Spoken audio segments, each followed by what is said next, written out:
Hola a todos y bienvenidos a un video más de recopilación de teorías y análisis, libres de spoilers del manga.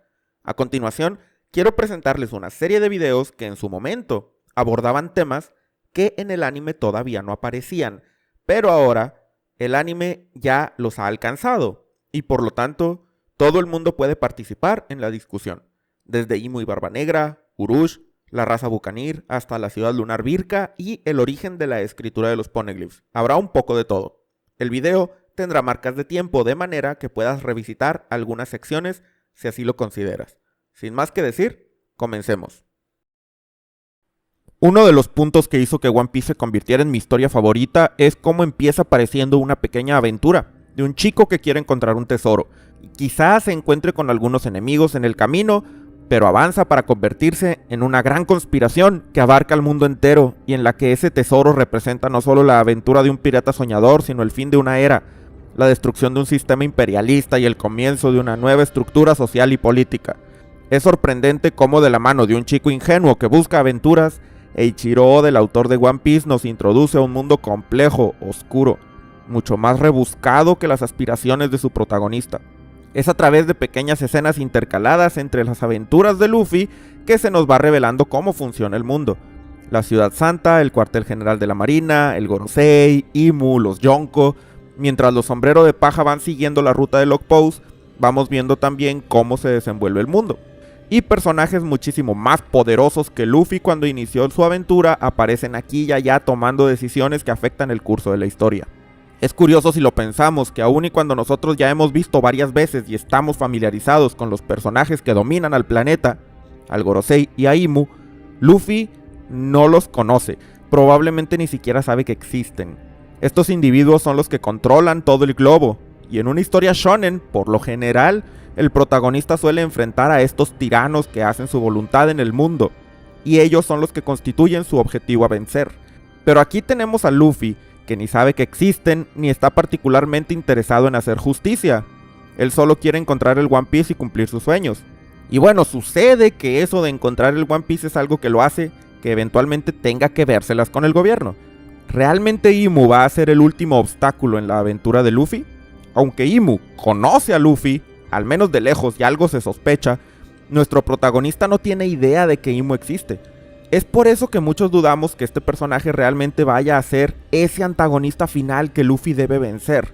En cambio, el otro candidato es Barba Negra. Marshall D. Teach tampoco es que sea el enemigo jurado de Luffy, pero Oda lo diseñó precisamente para que fuera su contraparte. Son parecidos pero a la vez diferentes, y desde su introducción en Yaya vimos cómo ambos son el polo opuesto del otro. En una escena tan simple como es que el pay de cereza que Luffy odiaba, Teach amaba. Barba Negra también quiere ser rey de los piratas. También tiene sus nakamas y empezó su aventura como capitán más o menos al mismo tiempo que Luffy, si bien él ya era un pirata en la tripulación de Barba Blanca desde hace mucho más tiempo. La historia de ambos se entrelaza bastante, pues las acciones de Luffy repercuten directamente en las decisiones de Barba Negra y viceversa. Y a diferencia de Imu, Luffy sí que conoce a Teach y no le tiene aprecio para nada. Él fue el culpable de que Ace terminara en manos de la Marina y en Impel Down vimos que esto no es algo que para Luffy sea irrelevante. Jinbe tuvo que aconsejarle dejar pasar a Teach para poder escapar de Impel Down, lo cual indica que Luffy realmente quería derrotarlo ahí mismo y hacerle pagar por sus acciones. En Dressrosa, cuando Burgess habla con Teach por Denden Mushi y Luffy iba pasando por ahí, al escuchar su voz se molesta. Así que en efecto este es un personaje que se ha ganado el desprecio de Luffy. Pero eso no lo hace su mayor enemigo, pues no es precisamente que Luffy quiera vengarse de él ni nada por el estilo, solo digamos que le cae muy mal. La cosa es que lo más importante para Luffy es cumplir su sueño, y Barba Negra también tiene un sueño que involucra un mismo paso, encontrar el One Piece, así que ambos están destinados a chocar y pelear por obtener el tesoro más grande del mundo. Marshall D. Teach es por tanto realmente ese personaje que está directamente en medio de Luffy y su meta final. Sin embargo, podría ser que Luffy venza a Barba Negra antes de enfrentar a Imu, ¿o será al revés? Esa es la pregunta, ¿quién va a ser el enemigo final? En mi opinión es claro que la respuesta es que será Barba Negra, pero muchos creen que Imu es quien tendrá ese puesto en la historia. Para eso es justamente este video, para analizar la narrativa y determinar cuál es el curso de acción más probable de acuerdo con la evolución de este manga. Oda nos introdujo a Barba Negra indirectamente desde el arco de Drum, casi al inicio de la aventura de Luffy en la Gran Línea. Al hacerlo se nos dijo que era una tripulación de 5, igual que la de Luffy.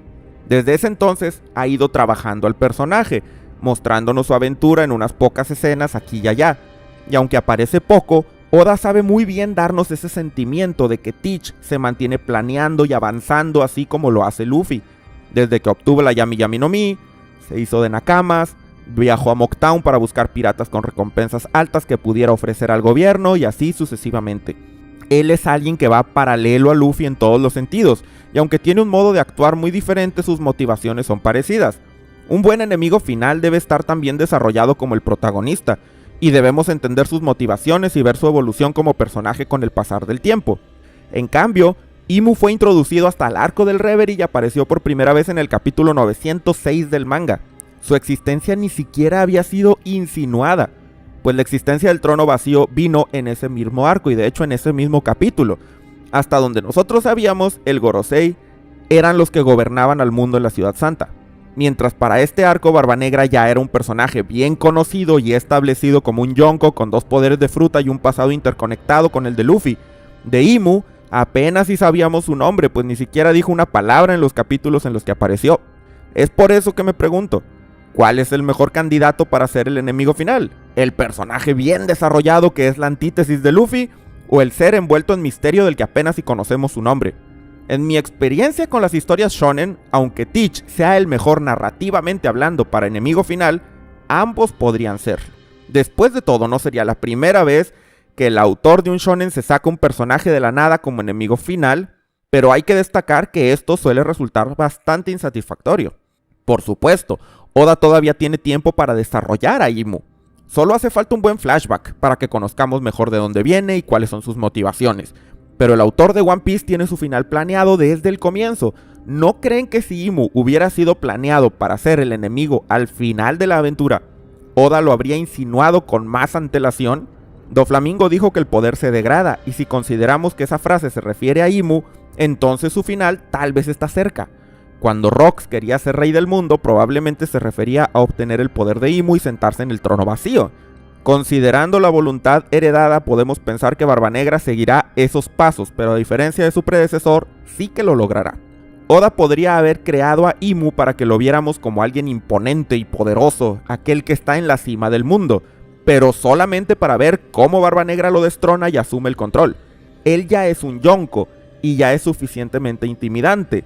Oda nos mostró antes lo que significará ser un Yonko de manos de Barba Blanca, pero verlo subir un paso más lo haría aún más intimidante. Por lo tanto, en mi opinión, es muy probable que el papel de Imu en la historia sea el de consolidar el título del Rey del Mundo ante nuestros ojos, ver cómo este título le confiere autoridad absoluta incluso sobre el Gorosei, para luego observar cómo Barba Negra se hace de ese poder, convirtiéndolo en el enemigo definitivo a vencer. Pero ¿qué pasa si no es así?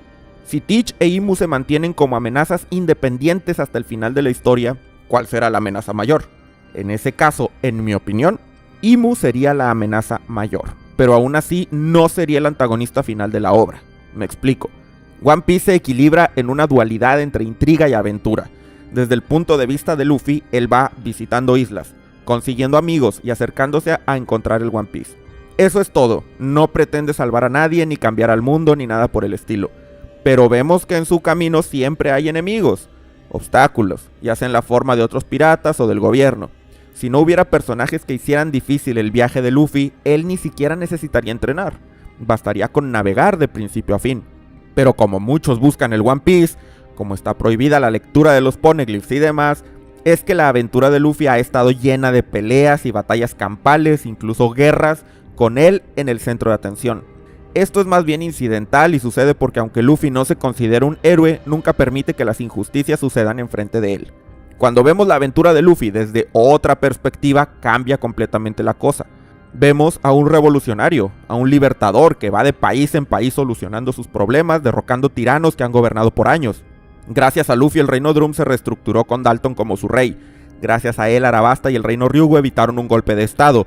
Skypiea terminó una guerra de 400 años. La isla judicial de Enies Lobby fue destruida. El régimen de Doflamingo llegó a su fin en Dressrosa y muchos otros ejemplos más. Aunque ese no es el objetivo de Luffy, sus acciones impactan profundamente a la política mundial. Pero los que están interesados en ese cambio en el mundo son otros. Los revolucionarios, algunos marines, los Yonko. Ellos por lo general sí que actúan pensando en que el mundo se torne como ellos consideran que es mejor. Es por esto que si Imu y Barba Negra representan dos fuerzas independientes al final de la historia, a quien Luffy realmente considerará su rival a vencer es a Barba Negra. Mientras tanto, Imu sería más bien el enemigo final de los revolucionarios o de los marines que verán su justicia puesta en duda al saber de la existencia de un rey del mundo. Aún así, estamos en una historia shonen y sería extraño que el rey del mundo no se enfrente al protagonista. Y es por esa razón que creo que la respuesta más sencilla sería que Barba Negra sea quien al final se convierta en ese rey del mundo. De esa forma, Luffy venciendo a Teach tendría la misma temática del resto de sus oponentes. Para Luffy sería vencer a un tipo que se metió en su aventura. Para el mundo, un guerrero de la liberación que venció al poder más grande y cambió al sistema para siempre. Es una teoría popular que el arma ancestral Plutón inspiró a la creación del Thousand Sunny. Después de todo, el creador del barco insignia de los sombreros de paja tuvo en su poder los planos del arma ancestral durante mucho tiempo, y seguramente se tomó el tiempo de leerlos con detalle. No diría que esta es una teoría tan descabellada, y aunque el Sunny en sí no sea idéntico a Plutón, quizá es una versión en miniatura de él. Armas como el Gaon Cannon podrían ser una versión menos poderosa de la capacidad de Plutón de destruir una isla con un solo ataque que Crocodile mencionó en la saga de Arabasta. Pero de pronto me pregunto, ¿y si lo que en realidad deberíamos estar analizando en relación a Plutón no es el Sunny, sino el Franky Shogun? El día de hoy quiero examinar la idea de que el arma ancestral Plutón es un robot gigantesco creado a través del docking. Lo que de pronto me hizo pensar esto es justamente la palabra docking. Plutón es un enorme barco de guerra, y eso lo sabemos bien. Fue creado hace mucho tiempo en Water 7 y los que lo diseñaron decidieron guardar los planos en caso de que el mundo necesitara una forma de contrarrestar a Plutón si es que caía en malas manos. Water 7 recibe su nombre porque la economía de la isla se basaba en 7 muelles o docks en inglés antes de que Iceberg unificara a todos los ingenieros navales bajo una sola compañía, Galeila. En inglés, dock es un sustantivo que significa muelle, y ese es el uso que se le da cuando decimos que Water 7 tiene 7 docks. En japonés se usa la palabra en inglés, escrita en katakana y pronunciada doku. Dock también es un verbo que significa acoplar o ensamblar, y esa es la palabra que utiliza Franky cuando habla del docking de Franky Shogun, así como de la función del Thousand Sunny llamada Soldier Dock System, que en el presente tiene 6 depósitos o canales, cada uno guardando algún aparato especial, entre los que se encuentran los componentes del Franky Shogun, pero también el submarino Shark Submerge o el Mini Merry. De nuevo, en el japonés se usa la palabra doku escrita en katakana. Parecería como que Franky se inspiró en la isla Water 7 para hacer este sistema, y cada canal del Soldier Dock System tiene un número grande que lo representa, parecido a como la isla tiene también un número en la puerta de cada muelle. Entonces pensé, si en Water 7 se creó Plutón, es posible que cada uno de esos 7 muelles, cada uno de los grupos de ingenieros navales, fabricara una parte del barco para que al final todas se unieran en una sola máquina colosal. Es posible, y en ese caso tendríamos definitivamente un caso de docking que da origen a un barco de guerra. Pero el docking es flexible y quizá permite que Plutón pueda transformarse reversiblemente de un barco a un robot. Es interesante preguntarnos, ¿de dónde sacó Franky el concepto del docking? Desde que creó el Thousand Sunny, el sistema de almacenamiento recibió por nombre Soldier Dock System, mucho antes de que el Franky Shogun fuera planeado. Franky nos explica cómo funciona en el capítulo 444 del manga, y por esas fechas él aún no tenía el conocimiento para crear algo así. Pero el nombre Soldier Dock System hace alusión definitivamente a la idea de un robot como el Shogun, y aunque Franky declara que aún no sabía qué hacer con los 2 espacios vacíos restantes, creo que la idea de un robot que se armara por partes era algo que tenía en el fondo de su mente, aunque no se creyera capaz de fabricarlo. El concepto de docking, de hecho, viene justamente en el arco de Thriller Bark, durante la escena en la que Franky, Zoro, Sanji, Usopp y Chopper se unen y le piden luego a Robin que también lo haga, a lo que ella se niega rotundamente. Quizá esa idea nunca abandonó la mente de Franky desde que leyó los planos de Plutón. Y de hecho, no solamente Franky, sino Vegapunk tenía la idea del docking en su mente. En el capítulo 636 del manga, durante la saga de la isla Gyojin, Franky menciona que gracias al Guapo Metal, una aleación con propiedades especiales que le permiten cambiar de forma, logró obtener el sueño que el científico más grande del mundo se planteó alguna vez, el docking. Y eso es por supuesto algo que nos lleva a toda una discusión muy importante. Vegapunk ha logrado grandes avances tecnológicos gracias al estudio de la antigua civilización que prosperó durante el periodo conocido como el Siglo Vacío. El robot gigante de Egghead, que apareció hace 200 años en la Ciudad Santa, sirvió para que el científico pudiera fabricar uno propio, el Vegaforce 01, que replica perfectamente al robot antiguo, salvo por su fuente de energía. Si Franky nos menciona que era un sueño sin realizar de Vegapunk el concepto del docking, puede significar dos cosas. Una es que a él se le ocurrió de cero. Después de todo, él es un gran genio, el más importante de su época. Pero otra es que Vegapunk hubiera leído sobre el docking en algún texto relacionado a la tecnología ancestral. Así como él no ha sido capaz de replicar la energía del pasado, tampoco pudo obtener Guapo Metal, y esa me parece que es la razón de que aún no haya logrado el docking. Me parece que un punto de vínculo entre Franky y Vegapunk vendrá cuando este científico vea el Franky Shogun, pero más importante, si Vegapunk supo del docking a raíz de investigar tecnología antigua, ¿será que en concreto investigó sobre Plutón? Hay un detalle un tanto interesante en un video promocional del arco de Egghead, en concreto del volumen 105, titulado Record of the Straw Hat Pirates, y publicado en el canal oficial de One Piece en YouTube. El video es un análisis de la trayectoria de los sombreros de paja visto desde lo que parece ser un monitor de Egghead. Específicamente en el segundo 42 tenemos en pantalla las tres armas ancestrales, pero la imagen está distorsionada de forma que no podemos ver su apariencia. Pero quizá ese efecto es solo para que los espectadores no descubramos información nueva. Vegapunk podría saber bien en qué consisten las tres armas, y así como sospechamos que Franky usó los planos de Plutón como inspiración para el Sony, Vegapunk pudo haber hecho lo mismo, y así es como sabe del docking. Es más, la idea de crear bestias marinas mecanizadas y controlarlas como parte del sistema de defensa de la isla podría ser una forma del científico de emular el poder de Poseidón. No es nada descabellado ni loco pensar que Plutón es un barco con esas capacidades. Después de todo, el reino antiguo creó al robot que está en Egghead, y seguramente eso es solo una pequeña probada de lo que su tecnología era capaz. Además, en una línea en la que las cosas salen mal, según Oda nos enseña en el SBS del volumen 101 del manga, Franky se modifica a sí mismo, de forma que a los 70 años se convierte en un barco robot altamente armado. Esto no pasó desapercibido por nadie, y ha sido tomado como un guiño de Oda hacia el arma ancestral Plutón. Podría aventurarme incluso a pensar que la destrucción de los muros de Guano, acción que se dice necesaria para liberar el arma, lo que tendría como efecto es revelar 7 docks, desde los cuales podría accederse a cada componente de Plutón, que deberá ser pilotado por 7 personas para ensamblarlo en su forma definitiva. Aunque me gustaría decir que es una teoría loca, en realidad no lo pienso así. Creo que es bastante obvia la conexión entre el Soldier Dock System del Sony y el sistema de 7 docks de Water 7, una vez que le dedicamos tiempo para pensarlo. Dada la revelación de la tecnología del reino antiguo y su asombrosa fuente de poder, no me parece nada improbable que Plutón sea algo por el estilo. Además, a Oda le encantan los robots. De hecho, Franky para ensamblar el Shogun hace uso de dos componentes, el Kurosai FRU-4 y el Brachio Tank 5, pero quizá en su mente tenía la idea de hacer un docking aún más grande, con los 6 canales del Sony, pero debido a sus limitaciones, solo le es posible usar 2. Después de todo, el docking de Thriller Bark hacía uso justamente de 6 personas, si Robin hubiera accedido, claro está.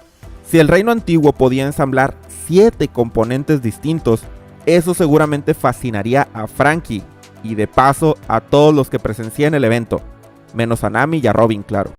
La historia de las civilizaciones en el mundo de One Piece se extiende milenios hacia el pasado, y en ocasiones, durante las batallas y otros eventos de la aventura de Luffy y compañía, tenemos un vistazo a estructuras arquitectónicas que han sobrevivido el paso del tiempo y continúan exponiendo sus secretos a aquellos que les presten la debida atención.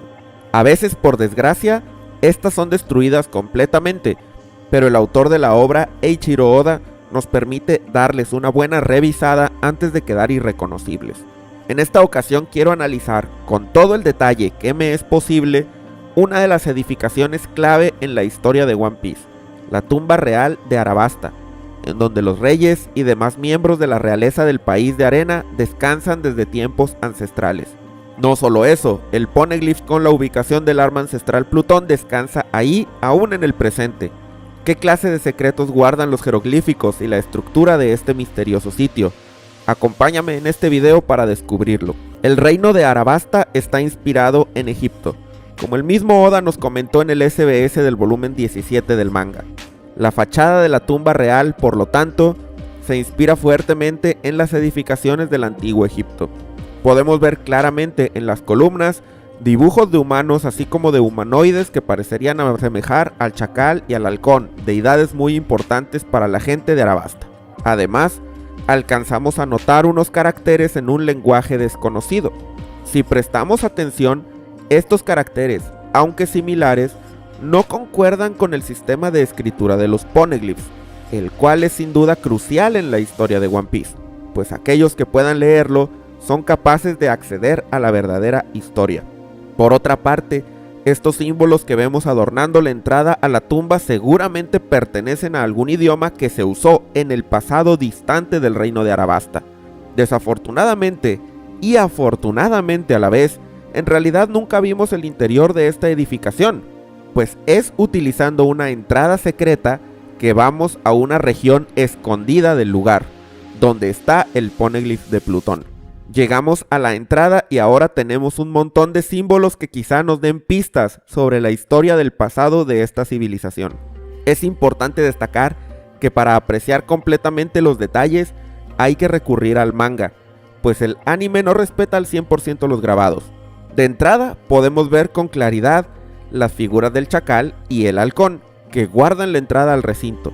Visiblemente también están unas estatuas de gato marino, una criatura que se considera sagrada en esta cultura aún en el presente.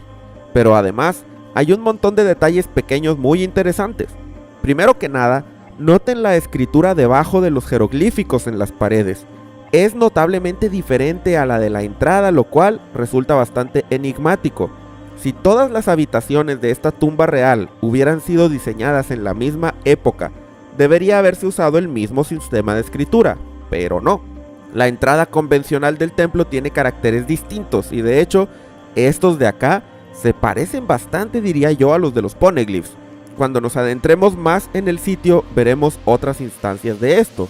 Por cómo están acomodados los caracteres, parecería que estos dan una descripción de las escenas que vemos dibujadas arriba, y al menos podemos distinguir claramente algunas. A la derecha está una figura serpentina como de un dragón o una serpiente como Kashigami, frente a un grupo de personas. Los dragones de tipo oriental, como parece ser este el caso, están representados en múltiples estructuras arquitectónicas de civilizaciones con una historia que se remonta mucho tiempo atrás, tales como el reino Ryugu de los Gyojin, la ciudad dorada Shandora y el país Guano. Es curioso que en esta civilización también esté presente esta criatura. De hecho, en los baños del palacio de Alubarna podemos ver claramente fuentes con forma de dragón y también de león, lo cual sugiere que estas criaturas tuvieron alguna importancia en el pasado de Arabasta. Siendo la cultura egipcia de la antigüedad muy diversa en cuanto a los dioses en los que creían, es posible que no solo el chacal, el halcón y el gato marino, sino también el león y el dragón, fueran parte de sus mitos y creencias particulares. Si nos vamos a la imagen previa al dragón, tenemos un detalle muy interesante que quizá encenderá tu radar teorizador. Vemos a lo que parecen ser dos personas en un pequeño bote, con una enorme ola frente a ellos, y de la ola parece salir un objeto que con algo de imaginación podríamos pensar que es una fruta. ¿Quizá una fruta del diablo? Es bastante visible el tallo terminado en espiral. Y si creemos que las imágenes de aquí cuentan una historia, tal vez esa fruta era nada más y nada menos que la del dragón Seiryu. ¿Acaso estas imágenes nos cuentan la historia del primer usuario de la fruta del dragón? ¿Quién sabe? Pero es interesante especular. A la izquierda y en general en muchos otros casos tenemos ilustraciones de personas en botes, que parecen ser de remos, lo cual nos indica que Arabasta era en el pasado un país interesado en la exploración marítima. Dada la peligrosidad de los mares de la Gran Línea, si es que esta región del mar estaba delimitada en esos tiempos antiguos, quizá el gato marino era sagrado, pues acompañaba a estas pequeñas embarcaciones en sus expediciones exploratorias por el mar, protegiéndolos de peligros tales como reyes del mar e inclemencias del clima. En su afán de leer el poneglyph, Robin pasó completamente por alto esta estructura con forma de cofre o de altar que por estar en el centro del pasillo a mí me llamó mucho la atención. Esta pieza quedó destruida luego de que Cobra accionara el mecanismo que hizo que todo colapsara, y en una escena podemos ver que tenía algunas inscripciones. Llama mi atención porque si vemos esta escritura de aquí, prácticamente es indistinguible del lenguaje de los poneglyphs, pero en esta otra parte los caracteres son distintos. Esto me hace preguntarme si Oda simplemente garabateó o conscientemente diseñó estos símbolos. Como en esta misma sección, él nos mostró con detalle el lenguaje del poneglyph de Plutón, dudo que fuera un detalle sin importancia. Es más, ya viendo dentro de la tumba, podemos ver claramente que en los muros hay caracteres muy similares a los de los antiguos cubos históricos. Aunque si me preguntan, creo que aunque parecidos son diferentes y por lo tanto creo que constituyen un idioma diferente. No sé si es percepción personal y tú me dirás en los comentarios qué opinas, pero comparando el lenguaje de los poneglyphs, el de la entrada de la tumba real y estos caracteres, creo que se trata de tres sistemas de escritura. Probablemente el del interior de la tumba es una escritura de Arabasta muy hacia el pasado, denotando que esta sección de la edificación tiene mayor antigüedad. La escritura de la fachada, en mi opinión, podría ser un sistema relativamente más moderno, mientras el lenguaje de los poneglyphs es completamente ajeno a la cultura del país de arena. De hecho, quisiera enfatizar en un hecho particular. Para entrar a la habitación del poneglyph es necesario abrir una puerta de piedra bastante grande, y lo curioso es que el interior de la habitación es completamente diferente al resto de la tumba. Tenemos una habitación circular, sin jeroglíficos ni escritura de ningún tipo. Vemos unos arcos con patrones repetitivos, un diseño más minimalista, nada característico del resto del lugar. Más bien este tipo de diseño recuerda a habitaciones como es el cuarto de autoridad o la que es usada para el Reverie en el castillo Pangea, o la habitación principal de Mori en Thriller Bark. A mi parecer, este lugar claramente denota una época más moderna que el resto del templo. Incluso el piso, que en todas partes parece ser hecho de roca o algún material algo más rudimentario. En el cuarto del poneglyph tenemos lo que parece ser mosaico, un material mucho más moderno. Quizá la habitación fue construida específicamente para albergar el poneglyph en esta sección secreta de la tumba real. Como hay una clara diferencia y probablemente este lugar donde el poneglyph fue ubicado se construyó cerca del final del siglo vacío, quizá después, entonces la tumba real debe ser mucho más antigua que eso. Sabemos que el Palacio de Alubarna tiene 4000 años de antigüedad aproximadamente, y no es descabellado creer que esta tumba tiene un pasado similar. A pesar de eso, la familia real de Arabasta no fue la fundadora del reino, y el Palacio de Alubarna muy probablemente fue diseñado para una realeza diferente. Nefertari Cobra menciona que él es el 12º de su linaje, y si un humano promedio vive cuando mucho 140 años, siendo Cureja una excepción con 141 en el presente, entonces, suponiendo que cada rey de Arabasta gobernara desde el nacimiento y justo naciera cuando muere el anterior, tendríamos un máximo de 1680 años de la dinastía Nefertari. Y cabe aclarar, esta cifra es muy poco realista porque supone que todos los reyes vivieron el máximo de tiempo y gobernaron su vida completa. Lo más conservador es pensar que quizá la dinastía Nefertari comenzó hace unos 1000 años aproximadamente. Siendo ese el caso, la tumba real alberga no solo gente de la familia Nefertari, sino de las demás dinastías antes de ellos. ¿Habrán sido todos los habitantes de Arabasta del pasado humanos? Es dudoso, pues justamente las columnas a la entrada de la tumba muestran no solo uno, sino varias figuras con apariencia humanoide, chacal o halcón, además de humanos convencionales. Tal vez Arabasta en su pasado más antiguo era un país donde coexistían estas tres razas, pero en algún momento los humanos controlaron en su totalidad el reino, desplazando o incluso eliminando a las demás. One Piece nos ha mostrado que los humanos intentaron cazar al borde de la extinción a razas tales como los Tontata y las sirenas, así que me parece posible. Desde la introducción de los supernovas en el arco de Shabondi, Urush destacó en mi mente por su diseño. Nos dicen que es un monje caído, aunado a que posee alas, y se nos confirma desde su presentación que viene de una isla del cielo, pero no se nos comenta cuál. Esto resulta muy interesante porque en la saga de Skypiea nos pintaban las islas del cielo como una localización de leyenda, y aunque Gunfall, con su explicación de la cima de High West, nos dio un indicio de que había formas convencionales de acceder al cielo, la cultura de este lugar parecía completamente desvinculada a la del Mar Azul. Es por tanto bastante emocionante ver un personaje proveniente de allá arriba no solo bajar a la superficie, sino tener cierto renombre y ser considerado como uno de los piratas novatos prometedores de esta generación. En especial porque durante Skypiea el tema de la religión y la creencia y temor a un ser superior es predominante, y Urush es presentado como un monje. Nos hace preguntarnos sobre su pasado con solo ver su diseño, cosa que quizá el único otro personaje que tenía esa vibra era Hawkins.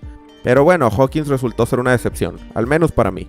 Cuando Oda comenzó a introducir supernovas en los arcos del Nuevo Mundo, en parte tenía curiosidad sobre cuándo veríamos a Urush, y es curioso que después de haberlos repasado en su mayoría, seguimos sin llegar a un punto argumental en el que las aventuras de Luffy se intersecten con las suyas.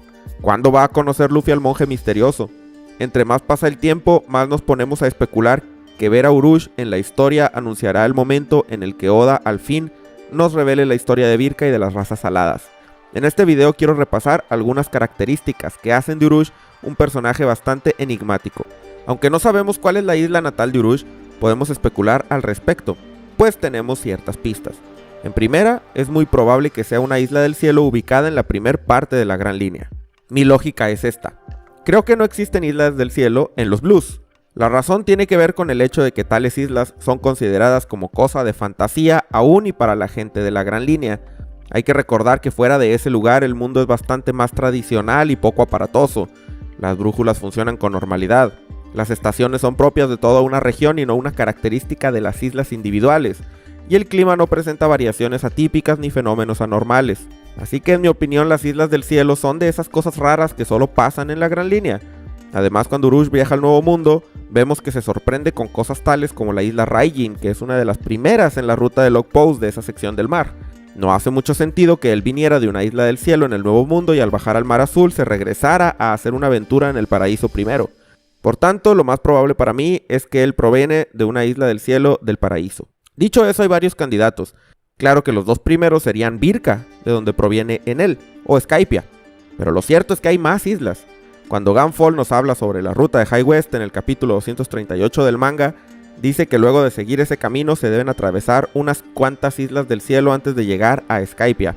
No solo eso, él trae el tema a la conversación porque le parece extraño que los sombrero de paja no conozcan los Extol, que es la moneda que se usa en el Mar Blanco.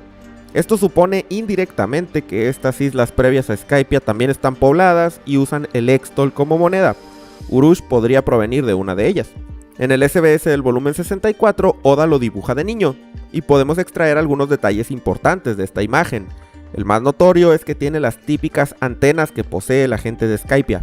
Estas en realidad no son antenas, y es más bien un estilo de peinado que es típico de Skypiea, y de hecho por los murales de la mini historia de Enel, sabemos que es una tradición que viene desde sus ancestros en la luna.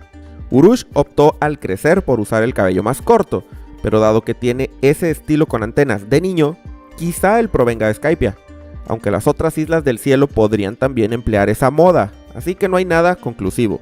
Lo que también es interesante es que en la imagen aparece viendo con admiración un cierto objeto que no se alcanza a definir muy bien, como si fuera un pequeño paquete. Esta pose es extremadamente similar a una escena en donde Gunfall nos explica sobre el pasado de Skypiea y nos habla de que a través de la Knock-Up Stream la gente del cielo obtenía objetos interesantes del mar azul. En dicha escena vemos a niños recoger diversos de estos objetos y verlos con admiración igual que Urush, lo que sugiere que Oda dibujó a este personaje en un momento de su infancia en el que encontró algo interesante que venía del mar azul.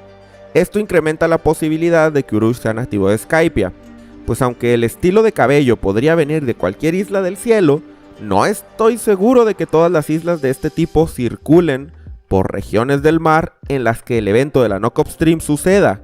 No digo que no pueda darse el caso, pero me parece que esa costumbre de recolectar cosas del mar azul que son arrojadas al cielo es más típica de Skypiea que algo que suceda en otras islas. Ahora sucede algo curioso, pues el Urush adulto que conocimos en Shabondi difiere considerablemente de la apariencia de un habitante de Skypiea, en el hecho de que sus alas son muy grandes, se parecen más a las de la gente de Birka. Las alas de los de Skypiea son muy pequeñas en comparación tanto en adultos como en niños. Aún así, lo cierto es que incluso en Birka, aunque la forma de las alas apuntando hacia abajo es similar a la de Urush, ellos siguen teniendo alas pequeñas. Si vemos a Shura, Gedatsu, Om y Yama, el tamaño de sus alas no se compara a las del monje, quien realmente da la impresión de que podría volar con ellas, más similar a un Lunaria que otra cosa. Podría ser que simplemente el tamaño de las alas depende de la genética de cada quien, y no es indicador propiamente de una raza diferente como tal. Después de todo, en One Piece las proporciones son muy variables entre individuos de una misma raza. Por el resto de sus rasgos, tales como el color de su cabello y barba y su apariencia corpulenta, podríamos decir que Urush está más cerca de parecerse a personajes como Yama, líder de la milicia de Enel, o Ubao, dios de Skypiea de hace 400 años. Y lo interesante, claro está, es que en esa línea nos metemos con rasgos que actualmente muchos estamos asociando con la supuesta raza especial a la que pertenece Bartholomew Kuma. Una raza que parece estar ejemplificada en algunas estatuas que Robin encontró en las ruinas de Shandora, las cuales no coinciden para nada con los rasgos de la gente de Shandora que conocemos, pero sí con Kuma, y podríamos decir que también con Ubao, Yama y Urush. Si ese es el caso, quizá Oda nos va a presentar a Urush en la historia cuando sea momento de hablar sobre esta raza de Kuma y su conexión con Shandora y la gente del cielo. Dicho sea de paso, hay algunas similitudes curiosas entre Kuma y Urush. Una de ellas es que ambos tienen exactamente la misma edad, 47 años. No sé si ese dato sea relevante para la historia o es mera coincidencia, pero me resulta intrigante que sea así. Otra es que ambos tienen conexión con la espiritualidad. Kuma siempre cargaba consigo una Biblia, que constituye uno de los objetos más interesantes que la historia de One Piece nos ha presentado, pues seguramente su contenido revela cosas de alta importancia para entender el mundo de la obra.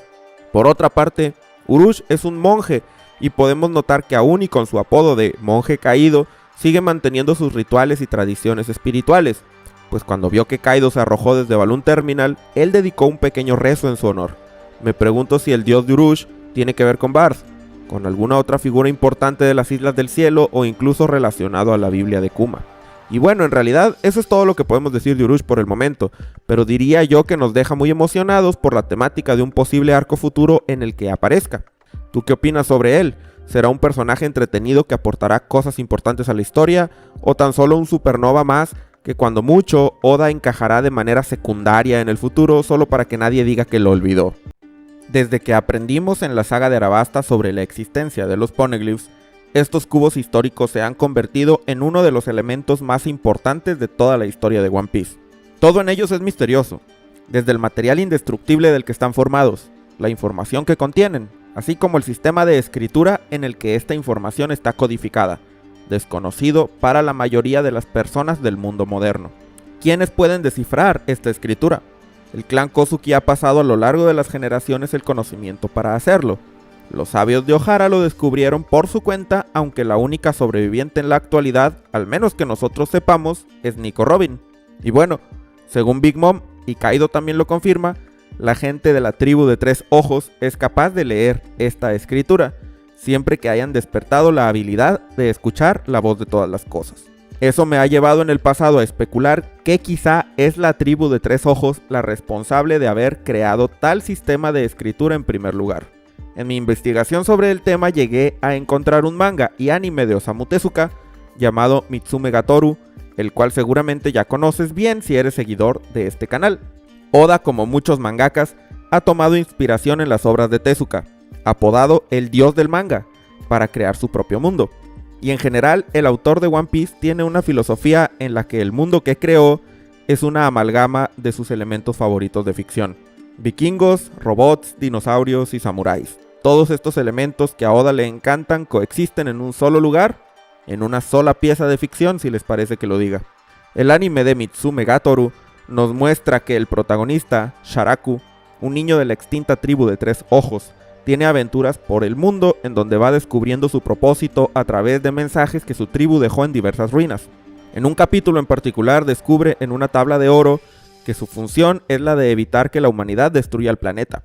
Los 3 ojos llegaron a tener una gran prosperidad tecnológica en el pasado distante, mucho antes de que los seres humanos comenzaran a organizarse civilizadamente, pero las guerras constantes y el abuso de los recursos llevó a la casi destrucción de la Tierra. Los 3 ojos sabían que los humanos serían en el futuro los que heredarían el mundo, pero si llegaban a cometer los mismos errores, su heredero debía detenerlos y acabar con la humanidad antes de que ésta acabara con la Tierra. Sharaku en el presente, por tanto, tiene el dilema: ¿debo confiar en que la humanidad va a madurar y entender antes de que sea tarde, o debo acabar con ella en el proceso? Para fines de teorizar sobre One Piece, resulta que el lenguaje de los antiguos 3 ojos es muy parecido al sistema de escritura de los poneglyphs, y eso me ha llevado a pensar que tal vez Oda se inspiró en esta historia, con todo y el papel de la tribu de 3 ojos como la especie dominante y tecnológicamente avanzada del pasado, quizá de un pasado previo incluso al de la ciudad lunar Birka. Pero todo esto ya lo saben si siguen el canal, pues hice un video sobre el tema. Hoy quiero hablarles de otra cosa. Recientemente me encontraba viendo las películas de Evangelion, porque hace mucho que sé que existen, pero nunca me había dado el tiempo de verlas. En la cuarta película, Evangelion 3.0 más 1.0, durante el clímax de la película, sin spoilear nada por si no lo has visto, aparece un objeto llamado Objeto Gólgota, con unos grabados antiguos dejados por una civilización tan avanzada que los humanos solo se refieren a ella como dioses. Como buen fan de One Piece, también me recordaron a la escritura de poneglyphs y en turno a la de Mitsume Gatoru. Me puse a pensar si quizá había una conexión. ¿Por qué estos caracteres me recordaron a One Piece? Y bueno, la respuesta es simple. Estas 3 escrituras parecen kanjis. Son caracteres que caben en el área de un cuadrado, todos del mismo tamaño y espaciados de manera uniforme. Si consideramos la historia de la escritura kanji en Japón, quizá entenderemos bien por qué en las obras de ficción japonesas las escrituras ancestrales siempre parecen kanjis. El japonés inició como un lenguaje oral meramente, sin un sistema de escritura. Con el tiempo fue adquiriendo los silabarios que ahora conocemos, katakana y hiragana, pero una de las grandes influencias fue China, una de las civilizaciones más antiguas del mundo, junto con Mesopotamia, Egipto e India, y cuya escritura tiene tanto tiempo que su origen es considerado una leyenda. La palabra kanji significa literalmente carácter chino, y los japoneses, con el pasar del tiempo y el intercambio cultural, fueron adoptando los kanjis en su propio idioma. Para los japoneses, por lo tanto, es natural pensar que una civilización extremadamente antigua escribiera usando un sistema que asemeje a kanjis, ilegibles y ancestrales. Quizá es por esto que tanto en Mitsume Gatoru como Evangelion y One Piece, la escritura antigua tenga esta estructura. Es una concepción que todos estos autores, Osamu Tezuka, Hideaki Anno y Eiichiro Oda también, tienen en sus mentes, una misma forma de imaginar basada en la historia de su cultura. Pero no hice este video para dar una explicación en el mundo real de cómo es que Oda diseñó la escritura de los poneglyphs. Quiero proponer cómo esta influencia del mundo real impactó en el mundo de One Piece, y así proponer qué significa esa escritura y cómo se desarrolló dentro del mundo. Para eso creo que es importante ir a la leyenda sobre cómo se inventaron los caracteres chinos. En tiempos del Emperador Amarillo, una figura legendaria en sí misma y considerada una deidad, los registros se hacían usando un sistema de nudos en cuerda. Pero era un sistema frágil y por lo tanto, el emperador deseaba una forma más robusta y duradera para registrar la historia. Entonces le pidió a un historiador, Kangie, típicamente retratado con 4 ojos, que inventara un sistema de escritura. Él se dio a la tarea, pero no avanzaba. Era incapaz de crear un solo carácter. De pronto, estando en la orilla de un río, vio en el cielo a un fénix volar, con un objeto en el pico. El objeto cayó al suelo y dejó una impresión que parecía una huella, una que él no pudo reconocer. Entonces le preguntó a un cazador que iba pasando por ahí a qué animal pertenecía dicha huella, y este le contestó que era de un Pixiu, una criatura mitológica, quimérica, alada, con cabeza de dragón y cuerpo de león. La huella era fácilmente reconocible, pues ninguna otra criatura podía dejar un patrón con esa forma. Esto inspiró a Kangye. Determinó que si podía encontrar aquello que diferenciara a cada cosa que existe de las demás, si podía plasmar las características fundamentales que hacen único a cada objeto y animal, ese sería el sistema perfecto de escritura. A partir de ese momento, Kangye se dedicó a observar todas las cosas y entender sus características, desde los astros en el cielo, el mar, la tierra y los seres vivos. Al plasmar esas características en símbolos, él al fin pudo completar su tarea. Se dice que cuando al fin lo logró, los demonios lloraron en la noche y comenzó a llover mijo, un cereal importante en la alimentación oriental, desde el cielo. Por supuesto, esta es una leyenda, y en la realidad probablemente el sistema de escritura de China fue desarrollado gradualmente con la ayuda de muchas personas. Pero para hacer teorías, esto es quizá muy importante. Y bueno, es una historia bastante divertida. Hasta que hice este video, no sabía que había una leyenda sobre la escritura kanji. Pero volvamos a One Piece. Si en la mente de Oda la escritura antigua de los poneglyphs asemeja a un sistema tipo kanji de la antigüedad, entonces la leyenda de su creación podría haber influido también. Como mencioné anteriormente, para desarrollar los caracteres, Kangye se dedicó a contemplar todas las cosas, la creación misma, para así encontrar las características que distinguían a una cosa de otra y poder plasmarlas en una escritura. La idea es, por lo tanto, que cada símbolo no solamente denota un concepto u objeto, sino que es un conjunto de trazos que dentro de sí guardan la esencia de esos objetos. Es como si cada kanji escondiera el secreto de cada objeto que existe en la realidad, la esencia de cada uno, o en términos de One Piece, su voz. Teniendo esto en cuenta, parece lógico que una civilización que es capaz de escuchar la voz de todas las cosas pueda leer estos caracteres, pues técnicamente estos serían el equivalente escrito de lo que escucha alguien con dicha habilidad. Eso explicaría perfectamente por qué los tres ojos pueden leer esto simplemente con despertar la capacidad de escuchar la voz de todas las cosas. A la vez, hace que tenga lógica que quienes inventaron este sistema de escritura fueran personas capaces de escuchar la voz de todas las cosas, los únicos que podrían haber plasmado esa voz en la forma de caracteres escritos. Kangye tenía 4 ojos, y en la mitología de muchas culturas, el poseer más ojos de los 2 habituales es un símbolo de conocimiento, de iluminación y de un mayor entendimiento del mundo. La tribu de 3 ojos, bueno, no tienen 4, pero su diseño está basado en este mismo concepto. El tercer ojo como la puerta a una sabiduría más allá de las capacidades humanas básicas, un acercamiento al entendimiento de la existencia y la divinidad. Pero ahora surge una pregunta importante. Si la escritura de los poneglyphs es la voz de todas las cosas plasmada en forma de caracteres, y los 3 ojos pueden leerlo porque ellos tienen la habilidad de escuchar la voz de la creación, entonces, ¿qué pasó con Roger? Gold D. Roger podía escuchar la voz de todas las cosas, y así él era capaz de saber en dónde se encontraban los poneglyphs. Fue ese el método que utilizó para encontrar la campana dorada en su viaje a Skypiea, y probablemente así fue como pudo obtener una copia del Road Poneglyph de Big Mom. Pero el detalle es que Roger no puede leer los caracteres, solamente le es posible tener una idea vaga de lo que los poneglyphs detallan, mas no el panorama completo. En Skypiea, Roger sabía que el poneglyph de la campana hablaba sobre un gran poder, pero hasta ahí. No pudo escuchar el nombre de Poseidón ni su ubicación en la isla Gyojin. ¿Por qué? Esta es una pregunta a mi parecer complicada por lo siguiente. Cuando en Shabondi, Rayleigh explica que ellos pudieron descifrar la verdadera historia, le dice a Robin que no es que pudieran entender la escritura antigua, no de la forma que los sabios de Ohara lo hicieron. En cambio, dice que Roger podía escuchar la voz de todas las cosas. Aquí se daba a entender que Roger tenía una habilidad que le permitía entender los poneglyphs de una forma especial, mística. Pero en el arco de Wano, descubrimos que las cosas eran distintas. Fue Kozuki Oden el que le ayudó a descifrar la escritura, y fue él quien grabó el mensaje de Roger en el oro de la base de la campana.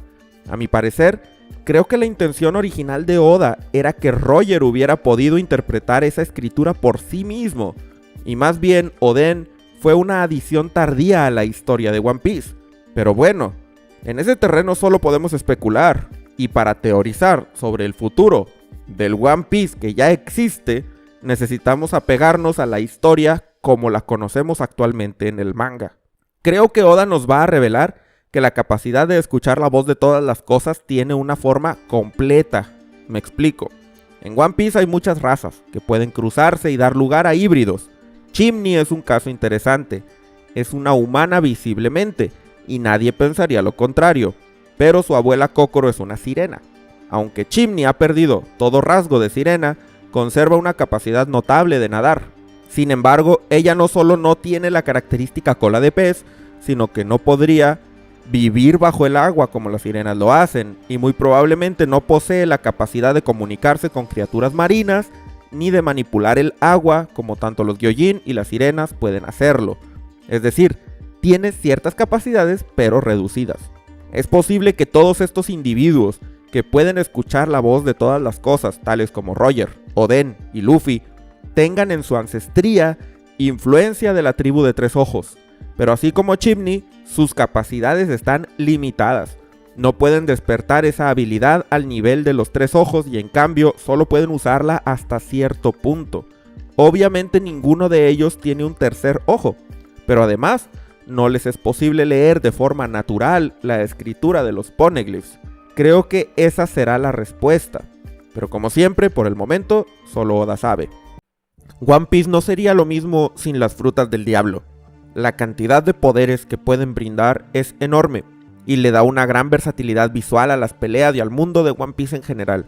Y aunque con el tiempo el haki fue tomando terreno, lo cierto es que son estas frutas, y no el haki, las que realmente le dan una identidad a la serie.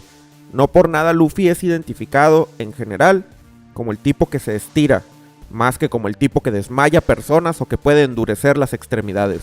En el presente, las frutas del diablo son percibidas de muchas maneras por la gente del mundo de One Piece. En algunas regiones, como en el East Blue, son extremadamente escasas y aunque la gente está al tanto de su existencia y saben que son reales, muchos pasan gran parte de su vida sin ver con sus propios ojos algún usuario de fruta. Luffy y Buggy eran especiales en ese sentido y cuando usaban sus poderes, por lo general causaban asombro. En la gran línea no es el caso, y ver a un usuario de fruta no es cosa del otro mundo. La gran mayoría de estos poderes están confinados en las manos de piratas, marines y otros individuos que buscan ventaja en una vida llena de peleas, y siendo cruzar la gran línea el objetivo final que da forma a la gran era pirata, es lógico que sea ese el sitio que albergue la mayor concentración de usuarios de fruta del diablo. Tanto piratas que buscan el One Piece como marines que necesitan un poder comparable para enfrentarlos.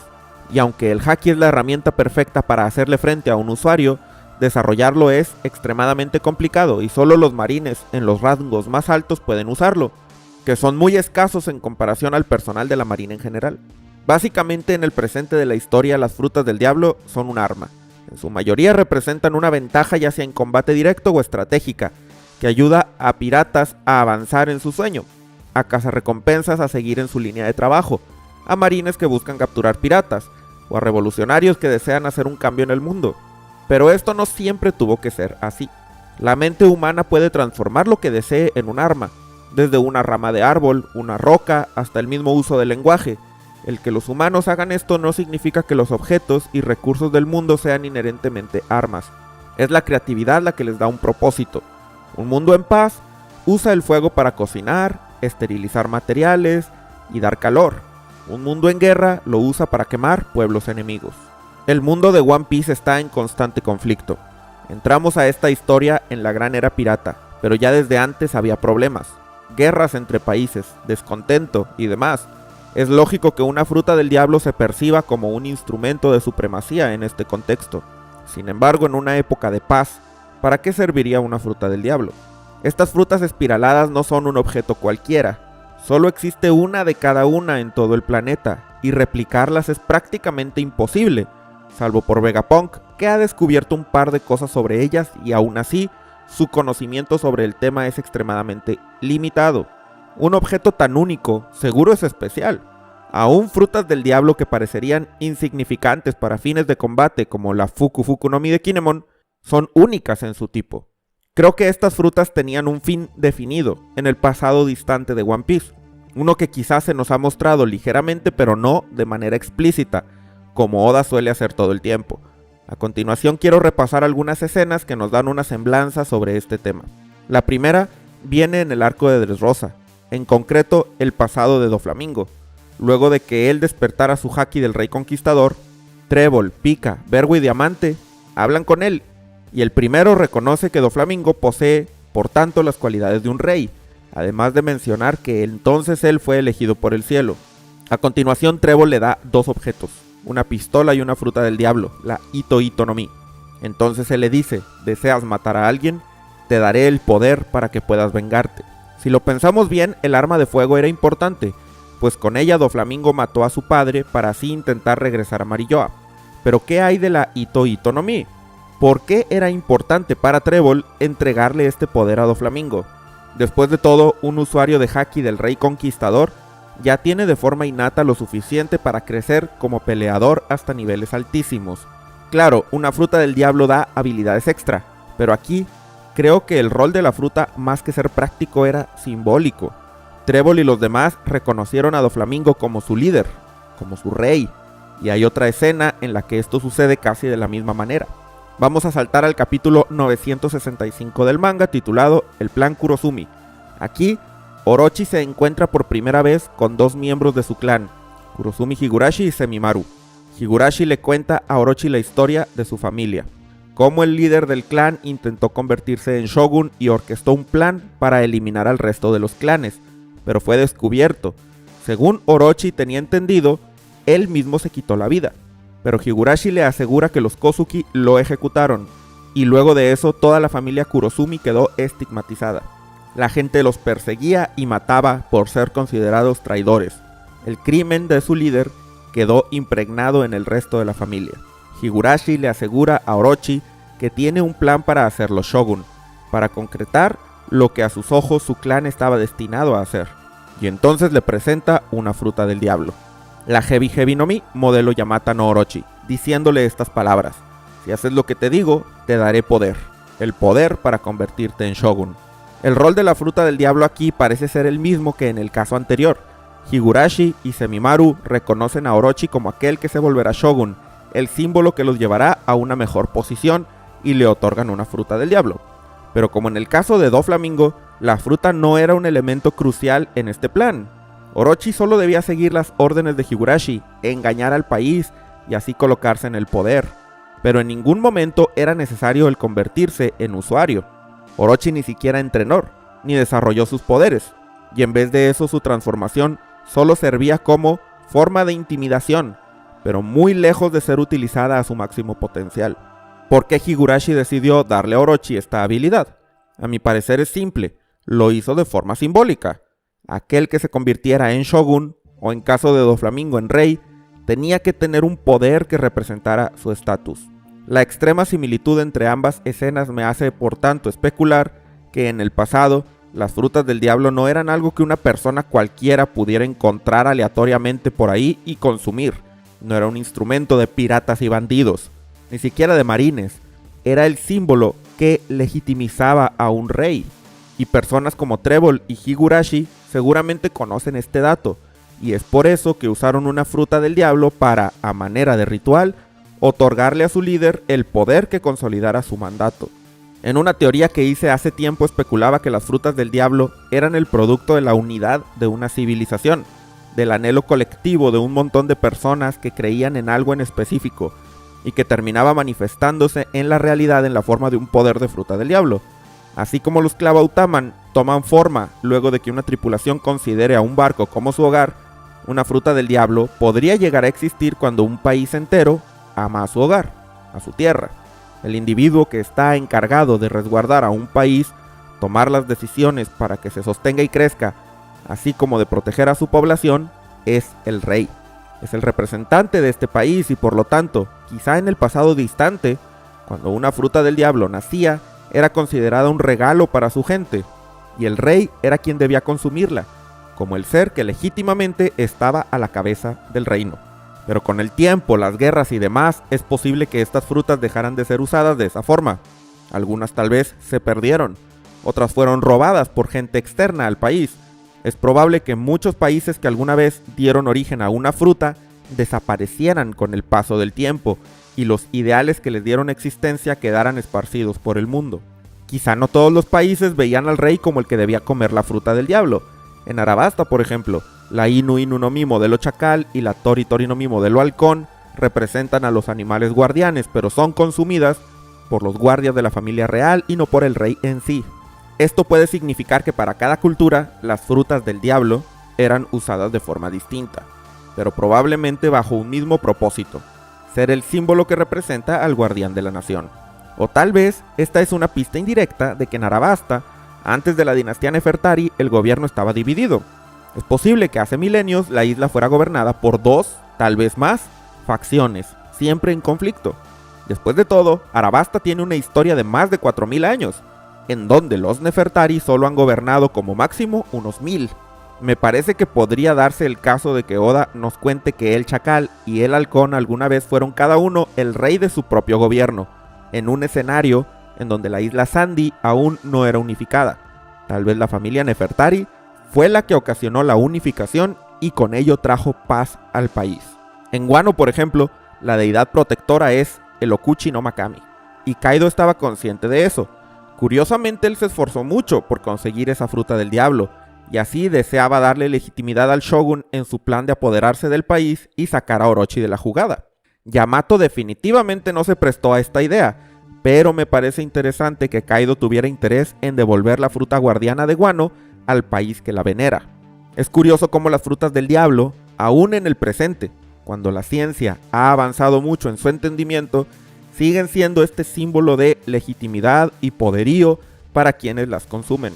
En él, por ejemplo, se llamaba a sí mismo como Dios, esencialmente solo por ser usuario de la Goro Goro no Mi.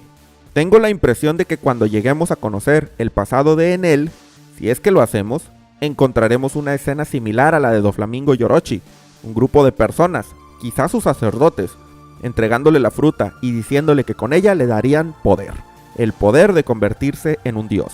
Y por supuesto, si este es el caso, si las frutas del diablo consolidan el mandato de un regente y le dan validez a su gobierno, y a través de una de ellas, Semimaru y Higurashi reconocieron a Orochi como su shogun, así como Trébol, Pika, Vergo y Diamante colocaron a Doflamingo a la cabeza de su organización, y quizá lo mismo para Enel, entonces es lógico pensar que el mismo evento fue el que ocasionó que Imu se coronara como el rey del mundo, de entre todos los individuos de las familias que fundaron el gobierno mundial. La pregunta sería, ¿qué clase de fruta es la que consolida el título de rey del mundo? Para Orochi fue una Zoan, para Doflamingo una Paramecia, para Enel una Logia. El día de hoy quiero hablar de un pequeño detalle específico del capítulo 1096 del manga de One Piece. Luego de que los piratas Rocks, así como los de Roger, llegaran a God Valley, vemos a Figarland Garling decir que los caballeros de Dios se encargarán del asunto. Junto a él vemos la figura de una mujer, pero detrás hay un tipo bastante extraño que lleva un cráneo de buey en su cabeza. ¿Será esa su cabeza real? ¿O es que tiene un estilo de moda similar al del Pokémon Marowak? Quién sabe, pero la identidad de este caballero de Dios podría ser bastante importante. Si frecuentas este canal con regularidad, sabrás que tengo múltiples videos en donde relaciono a Imu con un demonio con cuernos. Si no es así, te dejaré algunos videos al respecto para que los revises, pero de todas formas mencionaré algunos puntos importantes aquí. Así que al ver a un tipo con un cráneo de buey no pude evitar pensar, ¿acaso este tipo es Imu? Primero, quiero mencionar un dato mencionado en el One Piece Blue Grand Data File que resalta la importancia de este cráneo. En la habitación donde Oda escribe su manga, tiene algunos objetos que él considera sus más grandes tesoros. Entre ellos hay un cuadro autografiado de Akira Toriyama, por ejemplo. Otro es un cráneo de vaca. El databook menciona al respecto. Artículo comprado en Estados Unidos. A su regreso de Japón, estuvo a punto de quedarse en la aduana debido al Acuerdo de Washington, Convención sobre el Comercio Internacional de Especies Amenazadas de Fauna y Flora Silvestres. Pienso que es una simple vaca. Un cráneo similar puede verse en el momento en el que Brook cae en medio del ritual de invocación de Satán en la isla Namakura. Una escena que ha cobrado mucha importancia últimamente debido a que el miembro del Gorosei, Jay García Saturn, utilizó un símbolo de pentagrama muy similar para aparecer en la isla Egghead. Otras referencias a un buey vienen de que esta palabra en inglés se dice ox, y por ejemplo, tenemos la campana ox, que es tocada 16 veces en Año Nuevo, 8 veces para despedir el año anterior y 8 para dar la bienvenida al año nuevo. El número 16 puede leerse usando juegos de palabras de números japoneses como Imu, y por tanto puede tomarse como una pista vaga de una posible conexión entre un animal con cuernos y este misterioso personaje. Soy de la opinión desde hace tiempo ya de que ya que el cráneo de buey es uno de los grandes tesoros de Oda, algo importante debe tener que ver en la historia de One Piece. Así que cuando aparece un caballero de Dios portando uno, no puedo evitar hablar sobre Imu. La pregunta es, ¿será que ese tipo es el mismísimo Imu? Es sin duda una teoría bastante osada y con poco fundamento, pero hay algo que quiero comentar. Durante el arco de Wano, cuando aún no llegábamos al final, especulé sobre si uno de los miembros del CP0, aquel que tiene una máscara roja, podía ser Imu, encubierto para que nadie supiera su identidad, pero al mismo tiempo para ser capaz de ver el mundo con sus propios ojos. Yo me basaba en que la fisionomía de ambos personajes parecía ser bastante similar, y temáticamente me resultó interesante el concepto del villano principal haciéndose pasar por un subordinado para monitorear todo sin ser detectado. Este es un recurso argumental muy usado en casos como el de Marika en Yu-Gi-Oh!, Doppio en JoJo's o Tobi en Naruto. Al final, esa teoría está descartada porque en el SBS del volumen 104 se nos dice que ese miembro del CP0 se llama Gizmonda, y a menos que ese sea un alias que está usando Imu, el hecho de que este agente sea catalogado como un personaje aparte me hace dudar sobre si la teoría sigue teniendo validez o no. Pero el concepto de que el rey del mundo podría estar disfrazándose para salir es uno que no ha abandonado mi mente completamente. Después de todo, ¿qué gracia tiene ser el dueño de todo el planeta si no puede salir, no se diga ni siquiera del castillo Pangea, sino solo de unas cuantas habitaciones para permanecer oculto? Imu podría ser el ser menos libre de todo el planeta y bueno, quizá ese es un sacrificio que él estuvo dispuesto a tomar. Aunque hay formas ingeniosas de salir sin que la gente tenga que darse cuenta de cosas innecesarias. Una de ellas, por ejemplo, hacerse pasar por un caballero de Dios. Y entonces tal vez el tipo del cráneo podría ser Imu. Pero hay otra opción. Y es que ahora que sabemos que hubo un personaje llamado Imu en el pasado, uno de los 20 reyes fundadores, Imu de la casa Nerona, podemos establecer un vínculo distinto.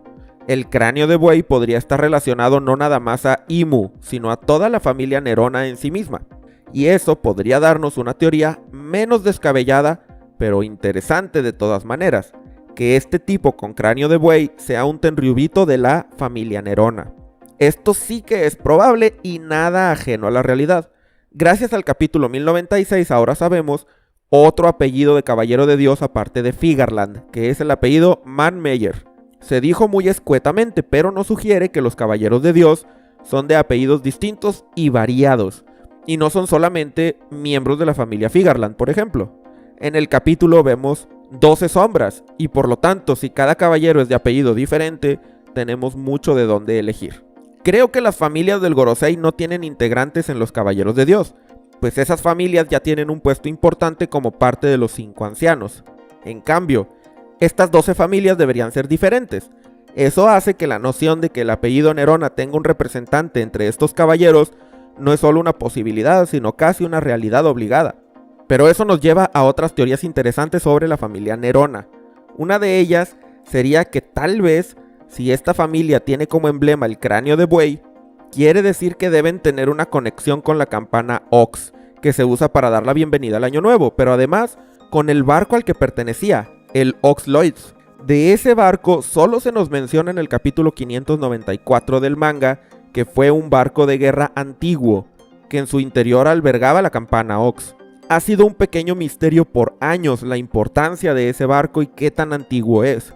Pero si era un barco de guerra de la familia Nerona, entonces seguramente fue usado en la batalla del siglo vacío en contra del reino antiguo, o de algunos otros reinos importantes opositores al gobierno. Esto me gustaría relacionarlo con otro detalle interesante de One Piece. Si observamos bien Red Port, que es el sitio en la Red Line desde donde se accede a Marilloa, podemos ver claramente el frente de un barco como si estuviera incrustado en el puerto, con el símbolo del gobierno mundial en él.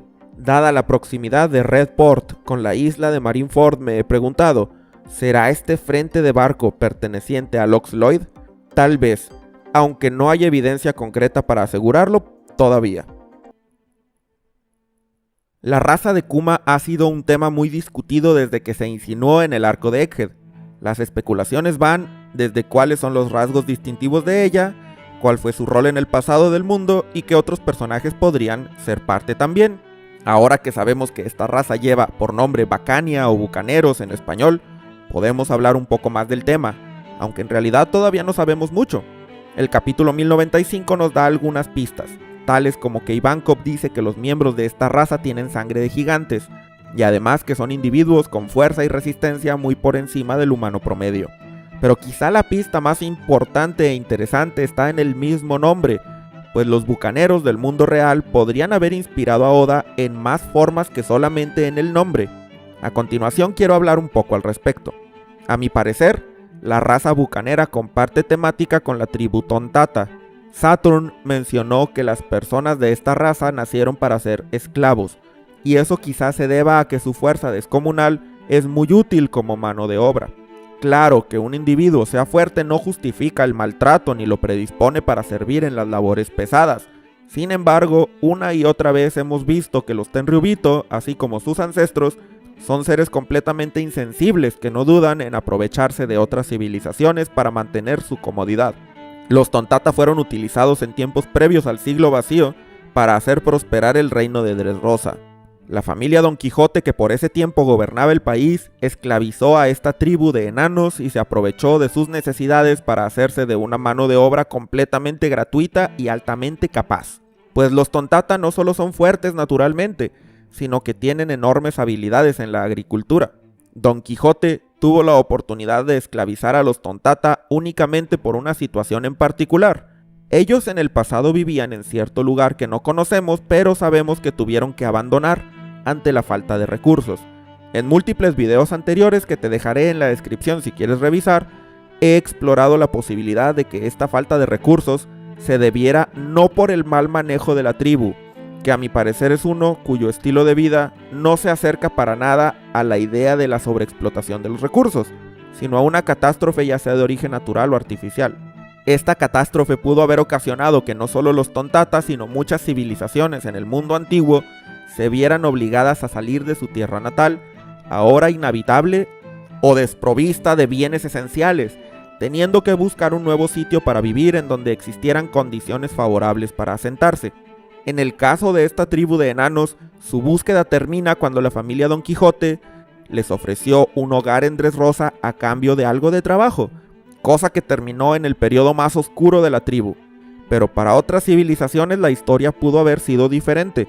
Es aquí donde toca hablar de los bucaneros del mundo real, quienes vivían en la isla llamada La Española, ahora Haití, así como en La Tortuga, una isla cercana. Ellos se dedicaban principalmente a la ganadería y a la caza, pero debido a los esfuerzos del gobierno español de eliminarlos, comenzaron a inclinarse más hacia la piratería, estableciéndose mayormente en La Tortuga.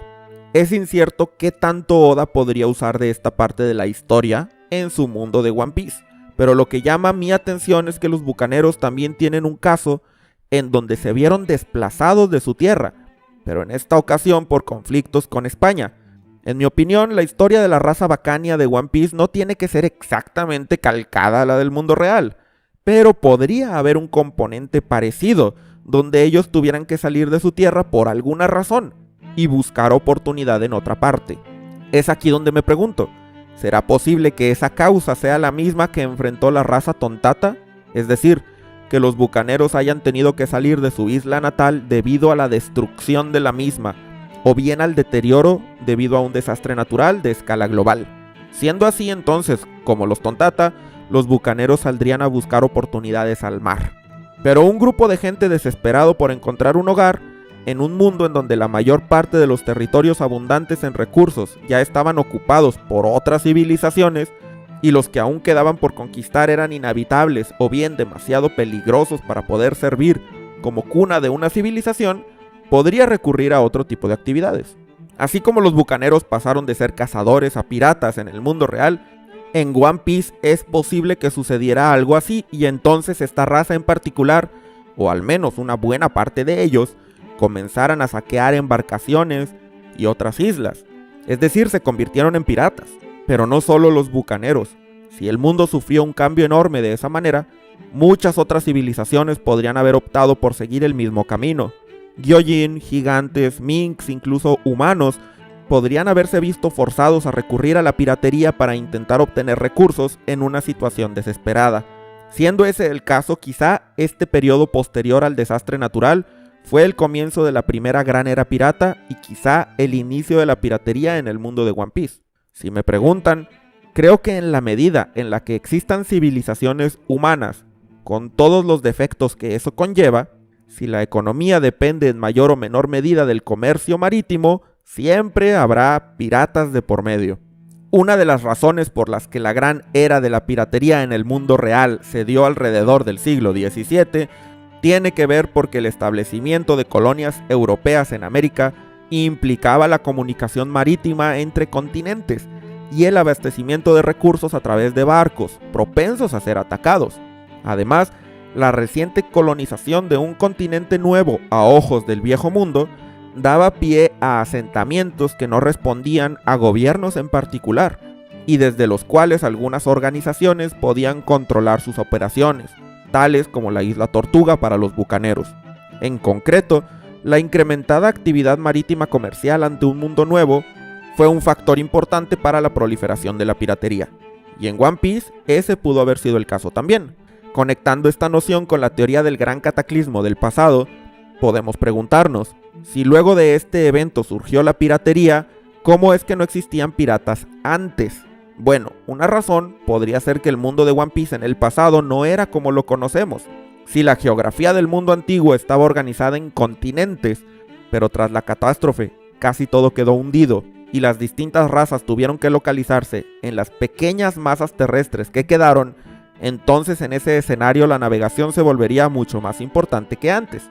Cuando en el pasado no era común moverse de un continente a otro, así como en nuestro mundo la comunicación entre América y Europa estuvo completamente ausente por milenios del desarrollo humano, en One Piece pudo haber sido el mismo caso, y luego de que el planeta quedara cubierto y el territorio se viera severamente reducido, se volvió casi una obligación el poder navegar para poder explorar nuevas islas y obtener recursos ahora mucho más limitados que antes. Imagino que algunos países como Arabasta, que tienen más de 4000 años de antigüedad, tuvieron la suerte de que su territorio no se viera completamente inundado, pero quizá antes era mucho más grande y formaba parte de un continente y no solo de una isla.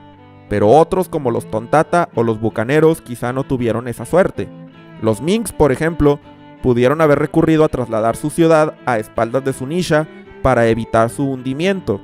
Y otros como Water 7, que quizá en otro tiempo fue la capital de un país más grande, sufre hasta el presente los estragos de la reducción en el territorio.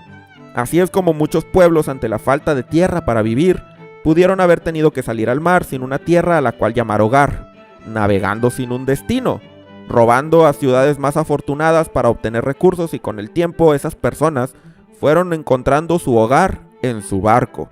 Si los bucaneros de One Piece son como los del mundo real, ellos debieron haber sido tal vez los primeros en ser llamados piratas, o tal vez los más importantes. Teniendo sangre de gigantes, seguramente una tripulación de bucaneros era toda una amenaza a donde quiera que fueran.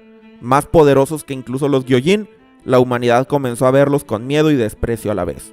Cuando lograban capturarlos, estos individuos probaban ser excelentes en las labores que requieren fuerza considerable, y así, ante el desprecio hacia ellos, así como el miedo, pero a la vez la evidente utilidad que podían tener al ser dominados, los bucaneros comenzaron a ser, a ojos de los humanos, en especial de los reyes, esclavos excepcionales.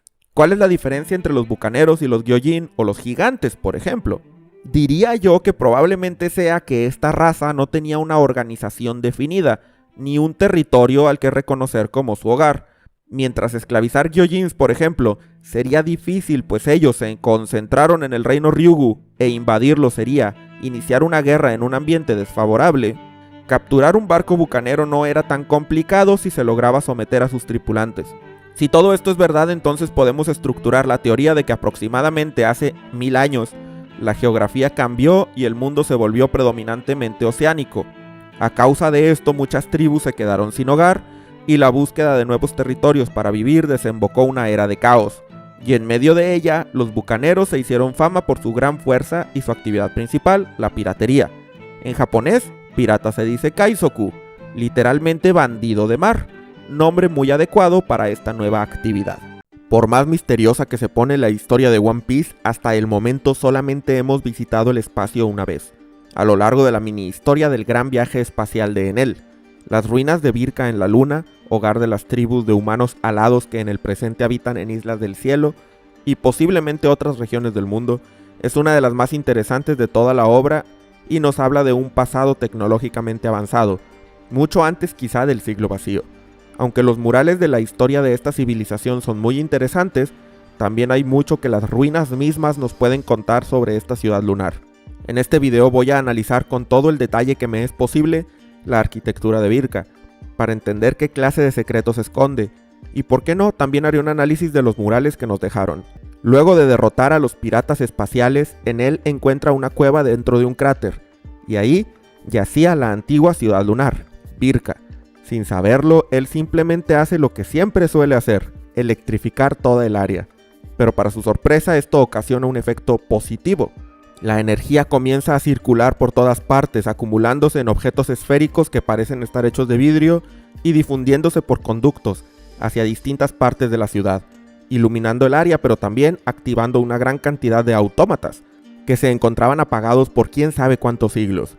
Es a partir de esto que Enel queda satisfecho con su nuevo hogar y una gran cantidad de sirvientes agradecidos. Uno puede preguntarse de dónde obtenía la electricidad la ciudad en su época de prosperidad. Una idea sería que obviamente Birka dependía del usuario de la Goro Goro no Mi, pero un análisis de la estructura del sitio sugiere otra cosa. Verán, en las vistas panorámicas de Birka podemos ver que en múltiples edificios hay una especie de estructura circular, que de hecho se parece en cierta forma al símbolo del Mitsudomoe, o arreglo de 3 comas que Enel porta en sus tambores. Podríamos creer que estas estructuras son tan solo ornamentaciones, típicas de la arquitectura de la ciudad, pero muy probablemente no lo son. En cambio, creo que lo que estamos viendo son generadores eléctricos, artefactos capaces de convertir energía mecánica en corriente eléctrica y que en el mundo real son utilizados en plantas generadoras para convertir muchos tipos de energía, desde hidráulica, geotérmica e incluso nuclear. Dicho de forma extremadamente simplificada, para generar electricidad a partir de otras fuentes de energía, se necesita que estas fuentes hagan girar generadores magnéticos. Al hacer girar un campo magnético se produce una diferencia de potencial, comúnmente llamada voltaje, y así cualquier tipo de energía puede darnos electricidad. Los generadores de electricidad, por lo tanto, necesitan de una pieza magnética que esté girando para producir la energía, siendo uno de los más simples el disco de Faraday, inventado por el físico del mismo nombre en el año 1831. ¿Cómo podemos saber que las estructuras circulares de Birka son generadores eléctricos?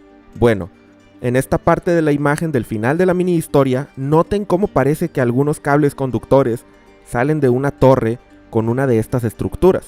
Es muy probable que la electricidad se generara en la torre y luego fuera transportada a través de dichos cables.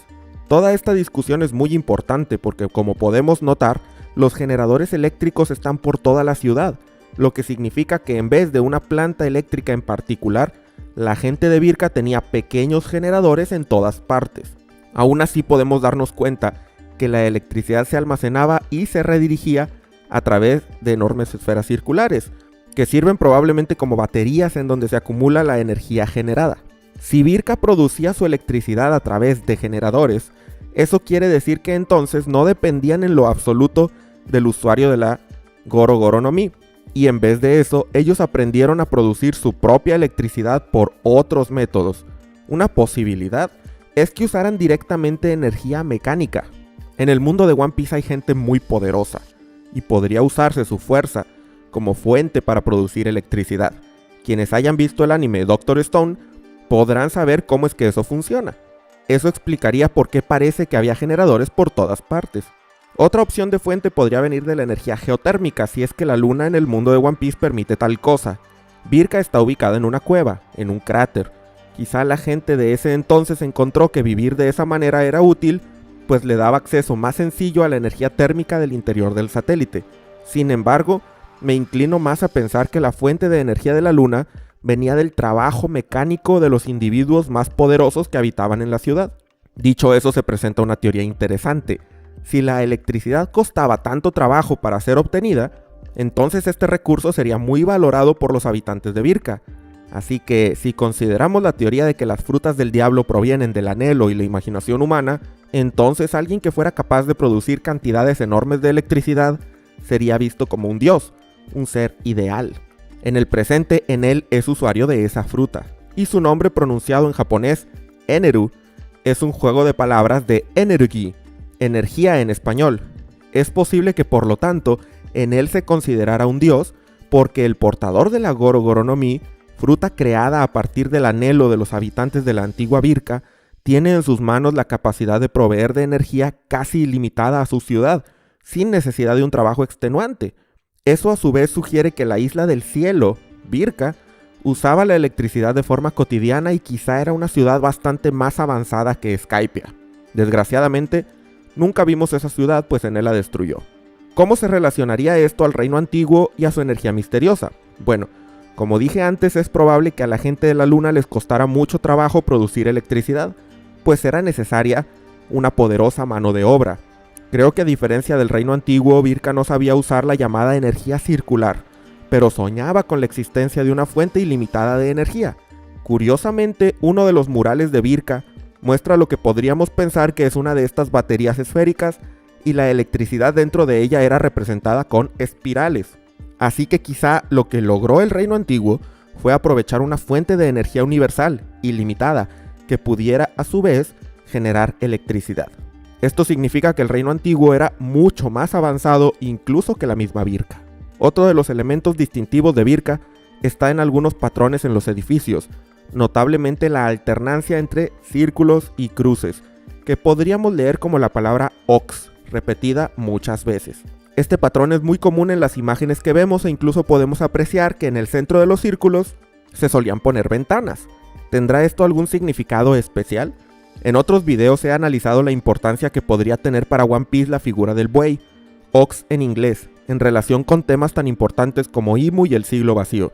No voy a ahondar en ese tema por ahora, pero sí que quiero establecer algunas conexiones que quizás son significativas. Existe un barco de guerra legendario llamado Oxloids, cuya campana, Ox Bell, es tocada 8 veces para despedir el año anterior y 8 para dar la bienvenida al año nuevo. No sabemos nada de este barco, pero quizás esté relacionado de alguna manera o tome inspiración de alguna creencia de Birka. Quizá una revelación interesante es que un patrón muy similar podemos verlo en el castillo Pangea, y en concreto en la habitación de autoridad del Gorosei. No es muy frecuente verlo, porque en la mayoría de las escenas donde vemos este sitio no se enfoca lo más alto del techo, pero sí que podemos apreciarlo durante el capítulo 233 del manga, justo donde el Gorosei debuta en la historia. Aunque no es en sí un patrón de círculos y cruces, es uno de rombos y cruces, muy similar y que también podría leerse como repeticiones de la palabra Ox. ¿Es probable que el castillo Pangea tuviera alguna relación con Birka? Yo diría que sí. En el pasado distante la gente de la luna bajó a la Tierra por falta de recursos, y aunque sabemos que fundaron algunas ciudades como las Islas del Cielo, Birka y Skypiea, así como Shandor en el Mar Azul, no nos consta que estas fueran sus únicas localizaciones. Tampoco sabemos con qué civilizaciones pudieron haber interactuado e influenciado tanto tecnológica como culturalmente. La presencia de este patrón podría sugerir que los que construyeron Mari y Yoa tuvieron al menos inspiración en la cultura de la luna, al menos de forma indirecta. Más aún, el revolucionario Dragon portaba una banda en la pierna con un grabado muy similar, el cual posteriormente se tatuó en la cara. Para hacer algo que decidió llevar en el rostro debe poseer un significado muy especial. ¿Tendrá Dragon conocimiento de Birka? Más aún, si nos enfocamos en el tema de Dragon, otro patrón de la arquitectura de Birka son estos triángulos en línea que asemejan como a colmillos. Tanto la bandera de los Luchadores de la Libertad, organización que eventualmente se convirtió en el Ejército Revolucionario, como el emblema que usan más recientemente poseen algo similar. Esto incrementa la posibilidad de que la inspiración de Dragon tenga alguna conexión con Birka. Ahora vamos a los murales, y antes de hablar en sí de su contenido quiero detenerme a preguntar, ¿cómo es que una civilización que podía utilizar la electricidad y crear autómatas registraba su historia en murales? Esto me ha llevado a pensar que tal vez Birka no fue fundada por la gente alada, sino que fue una ciudad ya abandonada, redescubierta por ellos, muy al estilo de lo que sucedió con Enel en su mini historia. Si la forma de producir la electricidad era por fuerza mecánica, tiene sentido que la gente alada eventualmente aprendiera a accionar los mecanismos de esta ciudad y se quedaran a vivir ahí, haciendo uso de la tecnología que encontraron, pero no precisamente que inventaron. De esa forma tenemos una civilización que, aunque a primera vista parece muy avanzada, también tiene costumbres muy primitivas, y eso explicaría además el por qué ciudades como Shandora no tenían tecnología avanzada, porque la gente de Birka simplemente no sabía cómo construir esos generadores, solo sabían accionarlos. Ahora sí, vamos al contenido de los murales. El primero nos muestra la coexistencia de 3 subtipos de seres alados, cada uno con indumentaria diferente y con rasgos ligeramente distintos que nos recuerdan tanto a la tribu Shandia, a la gente de la isla del cielo Birka y de Skypia. Vemos lo que parece el proceso de reparación o creación de un autómata dentro de lo que podríamos pensar que es una nave espacial. Fuera de la nave tenemos a un personaje que no se alcanza a ver bien y que quizá es un autómata. Sin embargo, una inspección detallada nos hace ver que este individuo, aunque de una apariencia similar, no tiene el bigote característico de los autómatas. Es posible que lo que vemos aquí sea un intercambio cultural entre gente de la Luna, quizá de la Tierra también, que se visitaban e intercambiaban materiales. Pero también existe la posibilidad de que en la Luna hubiera diferentes ciudades o incluso que estemos viendo una visita a otro planeta del sistema solar. El mural más interesante es el segundo, que tiene un montón de elementos. El más notorio es otra estructura parecida a una nave, visiblemente distinta de la primera, en la que vemos a los autómatas tristes despedirse de sus creadores, pues estos tienen que ir al mar azul en busca de recursos. Su manera de transportarse es a través de globos, muy al estilo de lo que usaron los autómatas del Dr. Tsukimi previamente en la mini historia para ir a la Luna.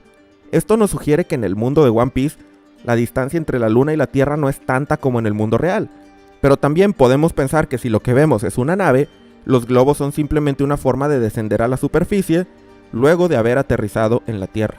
Los 3 elementos que vemos aquí han sido comparados con las 3 armas ancestrales. Las bestias marinas correspondiendo a Poseidón, Plutón sería lo que parece un barco con ojos, que a la vez sugiere que dicho barco tiene capacidad de razonamiento, y otra estructura arriba con una llama al centro que podría ser Urano y a la vez es un buen candidato para ser el arma que destruyó el reino de Lulusia.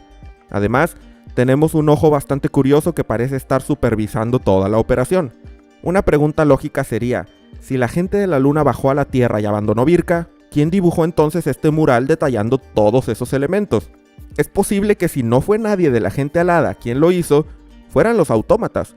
Eso tal vez explicaría de una forma alternativa por qué la historia quedó en forma de murales, no precisamente porque la gente de Birka fuera primitiva, sino porque los autómatas lo hicieron como una especie de homenaje.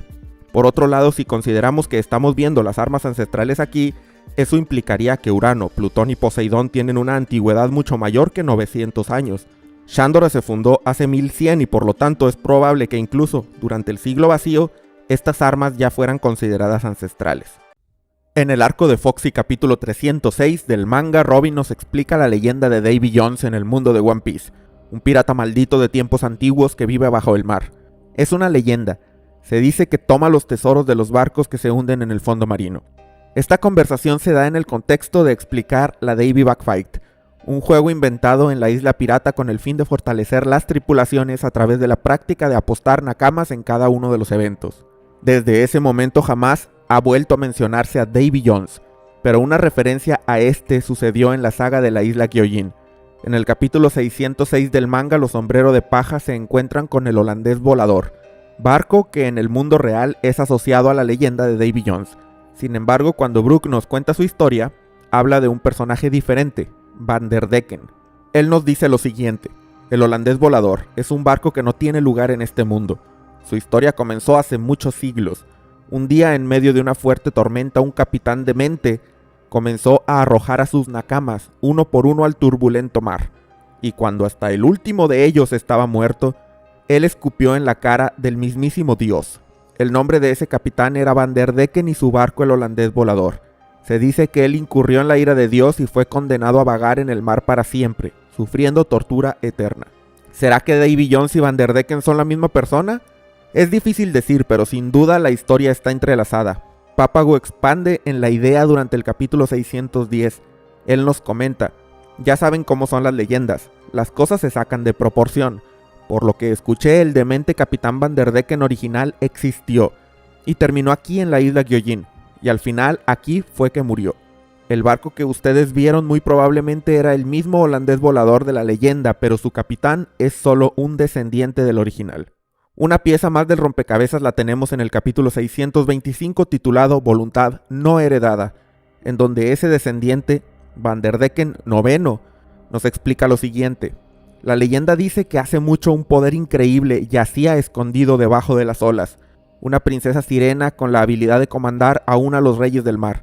Fue en búsqueda de esa leyenda que el primer Vanderdecken zarpó hacia las profundidades. Es por esto que muchos hemos pensado que el Vanderdecken original tenía la ambición de hacerse del poder de Poseidón con fines personales y egoístas, así como su descendiente, el noveno. Pero ¿qué tal si el Decken que conocimos malentendió la historia? El capítulo en el que vemos el momento en el que Vanderdecken descubre que Shirahoshi es Poseidón se llama Voluntad no heredada, un título que alude al concepto de voluntad heredada, visto muchas veces en la historia en donde alguien resulta cargar con una misión que viene desde el pasado. Pero aquí es lo contrario, voluntad no heredada. Quizá podríamos pensar en una voluntad que se heredó mal, que se entendió completamente diferente de lo que se suponía que fuera. ¿Qué pasaría si Vanderdecken primero buscó a Poseidón con una causa noble? ¿Qué tal si él fue quien le entregó a la princesa sirena el poneglyph de la carta de Joy Boy y uno de los Road Poneglyphs? Muchos pensamos que la canción del saque de Binks trata sobre el último viaje de la tripulación de Joy Boy, y puede que esto termine siendo verdad, aunque en realidad no lo sabemos con exactitud. Pero supongamos que ese fue el caso y que esta canción nos cuenta ese último viaje. Tenemos en uno de los párrafos el verso que dice: ahora viene una tormenta desde un cielo lejano. La leyenda de Vanderdecken, según nos la cuenta Brook, habla de que el capitán comenzó a arrojar a sus nakamas al mar, uno a uno, hasta que todos murieron, y esto lo hace ver como si él estuviera loco. Pero ¿qué tal si los estaba salvando? Vanderdecken IX es usuario de la fruta del diablo Mato Mato no Mi, una fruta que es capaz de enviar objetos hacia donde esté una persona en específico siempre que la haya tocado con la mano con la que arroja los objetos. Decken IX usaba esto para estar constantemente arrojándole armas a Shirahoshi, pero el Decken original pudo haber usado su fruta con otro objetivo. Si la tormenta de la leyenda es la misma que la del saque de Binks, entonces gracias a Brook sabemos que Decken incurrió en la furia de Dios, que bien podría estarse refiriendo a Imu, la figura máxima del que más tarde sería el gobierno mundial. Este personaje podría ser el causante de la tormenta, y al verse frente a la amenaza, como último recurso, Decken comenzó a enviar lejos a todos sus nakamas, pareciendo como si los arrojara al mar. ¿Pero hacia dónde? Bueno, hacia sitios donde tenían amigos. Si la historia del saque de Binks es la del viaje final de Joy Boy, entonces Vanderdecken fue un nakama de este personaje. Una teoría popular también es que el saque de Binks cuenta del momento en el que se dispersaron los poneglyphs por el mundo. Incluso muchas personas han especulado que tal vez la Nikyu Nikyu no Mi, la fruta del diablo de Kuma, fue usada para enviar los poneglyphs a sus destinos. Pero ¿qué tal si fue la Mato Mato no Mi? Y el responsable fue Vanderdecken, quien mandó a cada uno de sus nakamas a una isla diferente, Shandora, Zou, Elbaf, Arabasta, junto con un poneglyph cada uno. Al final envió el barco mismo hacia el fondo marino, con rumbo a la isla Gyojin, para entregarle a Poseidón los dos poneglyphs que permanecieron en la isla por siglos hacia el futuro. Probablemente estarás pensando, un momento, así no funciona la Mato Mato no Mi. El usuario de esta fruta tiene la limitación de que solo puede memorizar 2 personas para poder enviarles cosas, una por cada mano. Y eso es completamente cierto, pero esa limitante podría desaparecer bajo una condición: que el usuario despierte. Pues ya sabemos que el despertar de una fruta del diablo incrementa sus capacidades mucho más allá del poder base de la fruta. ¿Cómo sería el despertar de la Mato Mato no Mi? Bueno, tal vez sea justamente poder enviar objetos a personas solo con recordarlas, sin necesidad de tocarlas y excediendo el límite de solamente 2. Papagu dice que Vanderdecken llegó a la isla Gyojin y que ahí murió. Si él existió durante el siglo vacío, cosa que es probable, ¿cómo es que no encontró a Poseidón en ese momento? Si probablemente era bien conocida por todos. En mi opinión sí lo hizo. La vio y cumplió su misión de entregarle el mensaje de Joy Boy. Pero pasó el tiempo y en algún punto sus descendientes entendieron mal la historia y comenzaron a anhelar obtener ese poder para sí mismos, siendo este un caso precisamente de voluntad no heredada. Gracias a la información que Imu nos brindó en el capítulo 1085, sabemos que Nefertari Lili fue una pieza clave en la dispersión de los poneglyphs. Imu dice que si no hubiera sido por el error que ella causó, esos cubos no habrían podido ser enviados a su destino. Por esta razón se han creado teorías de que Lili era usuaria de la Nikyu Nikyu no Mi y que ella misma fue quien los envió. Pero no estoy de acuerdo.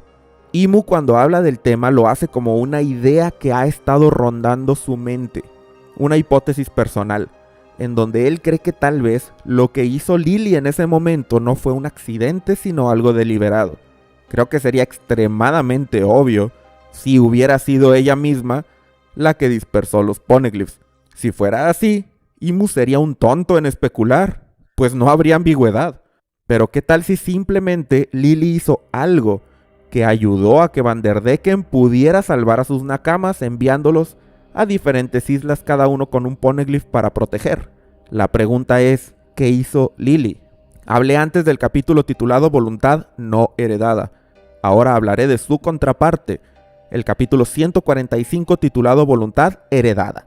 Este es el momento en donde Hiluluk acude al castillo ante el rumor de que Lishi-20, los médicos del reino Drum, estaban enfermos haciendo que nadie pudiera recibir tratamiento. Al llegar lo recibe Wapol con sus soldados y Hiluluk al ver que fue una trampa, que los médicos de Lishi-20 estaban bien, se alegra, pues no hay nadie enfermo. Entonces él dice un discurso, uno de los mejores y más significativos de toda la historia de One Piece. Deténganse, ninguno de ustedes podrá matarme. ¿Cuándo es que una persona muere? ¿Cuando su corazón es atravesado por una bala? ¿Cuando contrae una enfermedad incurable? ¿Cuando toma una sopa hecha con un hongo venenoso? No, una persona muere cuando es olvidada. Luego de eso toma una bebida explosiva y muere para evitar que sea la sopa que le hizo Chopper la causa de la muerte. Después de eso llega el reno y quiere atacar, pero Dalton lo detiene y llorando le dice que no se vuelva otro sacrificio para su país. En ese momento Dalton se opone a Wapol, pues se da cuenta que Hiluluk, el único que se preocupaba realmente por el bien de Drum, había muerto. Hay simbolismos interesantes aquí, pero uno de ellos es el momento en el que Hiluluk se ve de cara a Lishi-20, y me pregunto si es coincidencia que justamente este grupo esté formado por 20 personas, igual que en el caso de los 20 reinos. Además, sus palabras convencieron a Dalton, lo inspiraron a rebelarse a Wapol, cosa que hasta el momento jamás había hecho.